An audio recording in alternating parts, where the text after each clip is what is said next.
Pada suatu malam yang sunyi di Baghdad, di bawah langit bertabur bintang dan wangi rempah yang melayang dari pasar tua, terdengar tangisan aneh dari istana Raja Harun al-Rashid.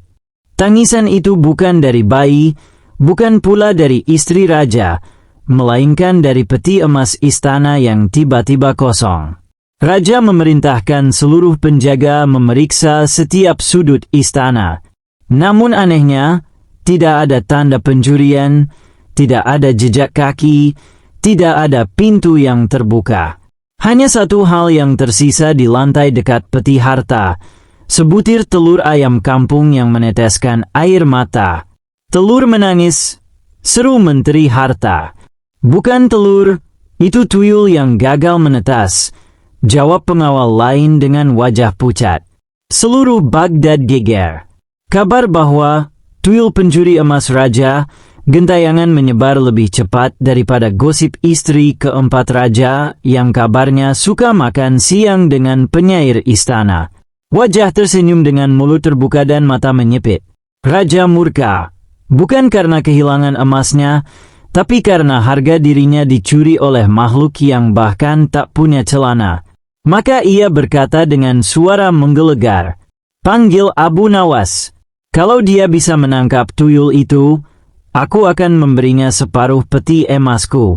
Tapi kalau dia gagal, suruh dia jadi penggembala kambingku seumur hidup." Keesokan harinya, Abu Nawas datang ke istana dengan wajah santai, memakai jubah kusut, dan membawa kantong kosong di pinggang. Ia melihat raja yang murung dan bertanya pelan, "Paduka, apakah harta Paduka yang hilang lebih banyak dari kesabaran Paduka sendiri?" Raja menghela napas. "Abu Nawas, jangan berfilsafat dulu. Emasku hilang tanpa jejak. Tak ada pencuri manusia yang mampu melakukan itu." "Kalau begitu, mungkin pencurinya bukan manusia," jawab Abu Nawas santai. "Kau tahu siapa pelakunya?" "Tentu, Paduka. Tapi izinkan hamba bertanya dulu. Apakah emas yang hilang itu hasil kerja keras Paduka atau hasil kerja keras rakyat?" Raja tercengang. "Tentu hasil pajak rakyat." Abu Nawas tersenyum licik. "Nah, berarti wajar kalau yang mengambilnya bukan manusia. Karena hanya makhluk halus yang berani mengambil milik orang banyak tanpa izin, sama seperti pemerintah." Wajah menyeringai. Seluruh istana terdiam. Beberapa menteri pura-pura batuk. Raja sendiri tertawa lepas. "Kau memang gila, Abu Nawas. Tapi baiklah, tangkaplah tuyul itu. Tapi jangan gunakan sihir, jangan pula racun. Tangkap dia dengan akalmu yang aneh itu." Abu Nawas menunduk hormat. "Baik, Paduka. Tapi hamba butuh 3 hari, 1 sumur tua, dan sekarung sandal bekas." Raja mengernyit. "Untuk apa sandal bekas?" Tuyul tidak takut manusia, tapi mereka sangat takut pada bau kaki yang jujur. Abu Nawas pergi ke pinggir kota Baghdad, ke sebuah sumur tua yang dulu katanya jadi tempat jin menambatkan unta mereka. Ia menyiapkan jebakan, sekarung sandal bekas milik para penggembala, sebuah kendi susu basi, dan sebuah kan emas raja yang sudah ia lubangi. "Kenapa dilubangi?" tanya pengawal yang membantunya. Abu Nawas menjawab, "Tuyul suka emas, tapi mereka benci lubang. Karena lubang berarti tanggung jawab." Setelah semua siap, Abu Nawas duduk di pinggir sumur sambil membaca syair. "Wahai makhluk kecil berkepala licin, datanglah kau dari balik angin. Jika kau mencuri, curilah yang halal. Kalau tidak, jangan menyesal." Tiba-tiba terdengar suara cekikikan kecil dari dalam sumur. Abu Nawas pura-pura tidak dengar. Ia menunduk, mengusap janggutnya, dan berbisik pelan. Kalau saja ada tuyul yang pintar, tentu ia tahu bahwa ken berlubang bisa dijadikan kalung emas." Dan benar saja, dari dalam sumur muncul makhluk kecil berkepala pelontos, bermata sipit, membawa karung kecil berisikan. "Wah, siapa kau?" kata tuyul itu penasaran. Abu Nawas pura-pura kaget. "Astagfirullah, jangan bilang kau tuyul. Aku cuma penjual sandal bekas." Tuyul itu menatap curiga. "Kenapa sandalmu bau sekali?" "Itu aroma rezeki yang halal," jawab Abu Nawas cepat. Tuyul menelan ludah. Ia tertarik pada kain emas berlubang di tangan Abu Nawas. "Kau punya kan Raja Harun al-Rashid? Itu langka. Aku mau." Abu Nawas pura-pura ragu. "Tidak bisa. Kain ini punya kekuatan sihir. Siapapun yang memegangnya akan jadi jujur." Tuyul terdiam, lalu tertawa. "Haha, tak ada makhluk di dunia ini yang jujur, termasuk raja kalian. Berikan padaku." Abu Nawas tersenyum. "Kalau begitu, peganglah." Tuyul menyambar kain itu, dan plak, ia terjebak. Kain itu menempel di tangannya. Ia mencoba melepaskan, tapi gagal. "Apa ini?" "Tanganku lengket." Abu Nawas berkata santai. "Itulah kan kejujuran. Sekali kau pegang, kau tak bisa berbohong lagi." Abu Nawas membawa tuyul itu ke rumahnya, bukan ke istana. Ia dudukkan di kursi rotan, memberinya susu basi dan kurma. "Minumlah, kau butuh energi untuk berkata jujur." Tuyul mendengus, tapi akhirnya minum juga. "Manusia aneh. Biasanya manusia ingin membunuhku. Kau malah memberiku susu basi." "Susu basi lebih bermanfaat dari hati yang basi," jawab Abu Nawas. "Sekarang, katakan, kenapa kau mencuri emas raja?" Tuyul mendesah. "Aku tidak mencuri untuk diriku sendiri. Aku hanya disuruh oleh manusia." "Siapa manusia itu?" "Aku tak boleh bilang." Kain di tangannya bergetar panas. "Aduh, baiklah. Aku disuruh oleh Menteri Keuangan Istana." Abu Nawas tertawa terbahak-bahak sampai hampir jatuh dari kursi. "Hahaha, jadi ternyata tuyul hanya bawahan menteri? Tak kusangka dunia halus pun punya birokrasi." Tuyul menunduk malu. "Aku hanya mengambil apa yang disuruh. Aku tak tahu itu salah. Aku cuma ingin dapat upah susu dan roti." Abu Nawas menatap iba. "Kau makhluk kecil yang malang. Kau bekerja keras mencuri, tapi yang kenyang justru manusia serakah. Nah, sekarang kau bekerja untukku." Tuyul terkejut. "Untukmu? Buat apa?" Untuk menjebak majikanmu sendiri." Keesokan paginya, Abu Nawas membawa tuyul itu ke istana. Ia memasukkannya ke dalam kendi besar dari tanah liat, menutupnya dengan kain, dan menaruhnya di hadapan Raja Harun al-Rashid.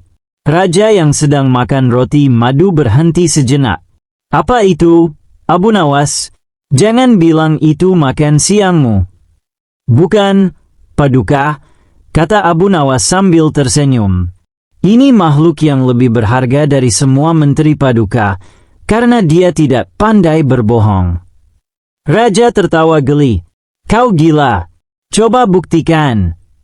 Abu Nawas membuka tutup kendi itu sedikit. Dari dalamnya keluar suara melengking. "Aduh, panas. Aku lapar. Aku ingin susu." Raja melompat mundur. "Astagfirullah. Itu tuyul sungguhan." Abu Nawas mengangguk. "Betul, Paduka. Dan tuyul ini memiliki kemampuan luar biasa. Dia bisa berkata jujur meski tak mau." Raja mendekat dengan hati-hati. "Kau makhluk kecil, siapa yang menyuruhmu mencuri emasku?" Tuyul menjawab dengan suara kecil.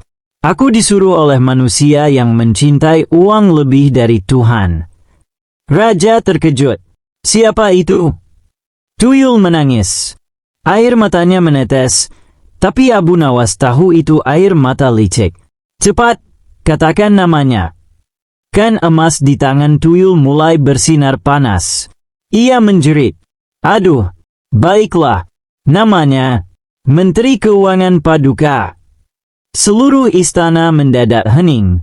Semua mata menatap Menteri Keuangan yang wajahnya mendadak pucat seperti kapur Mesir. Paduka, itu fitnah.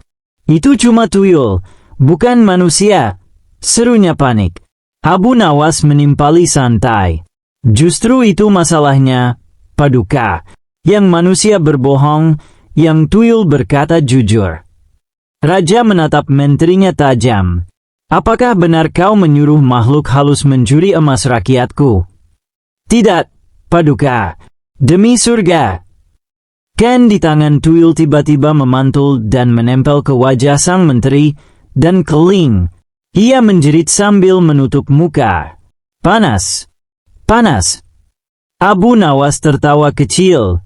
Lihat, Paduka. Bahkan kain jujur pun menolak menempel pada wajah pembohong. Raja menahan tawa sambil mencoba tampak marah.